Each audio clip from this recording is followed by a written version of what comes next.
I do want to note Saquon Barkley was my locked-in number one overall pick, but the surrounding talent, it takes a huge hit. It already wasn't high for him at like 12 because you had Odell stretching the field, but now that he's gone, there's no weapon that's going to take any attention away from Barkley. And yes, he'll get more volume because he's that much more of the focal point, but the efficiency is going to take a severe hit when the defense is just keying on him the entire time. In fact, his fantasy points per game last year dropped pretty significantly when Odell was out, dropped by 5 points overall. He had 22 half PPR points, and that went down to like low 18, 17-ish when Odell was out of the lineup. He didn't have that attention getting taken away. His receiving stats surprisingly took a hit when Odell Beckham was there. And then you think back, it makes sense because the middle of the field was so wide open when you had Odell, and then they could just key in on Saquon and put their linebacker safeties, everyone in the box, and make it more congested. There was nobody there separating those guys, so his receiving stats took a hit.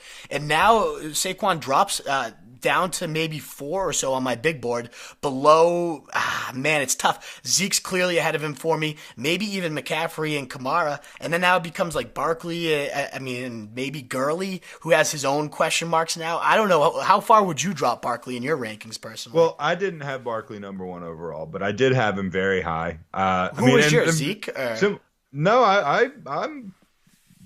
First of all, I don't have anything in stone, but man, I'm leaning towards McCaffrey right now. Yeah, he's so sexy, dude. I don't hate he's sexy. He's sexy, and I mean, similar to I'm not going all in on Barkley because I just think the Giants are just garbage, and I get it. He's great, and he would rip a big play every game, no matter what. But I just even with Odell Beckham on his team, I was just like, how could you possibly go all in on a guy that's? I mean, it reminds me of like when they went all in on David Johnson like 2 years ago. I was just gonna say whatever, and it's like last year, yeah. I think Barkley's a better talent. It's a great comparison.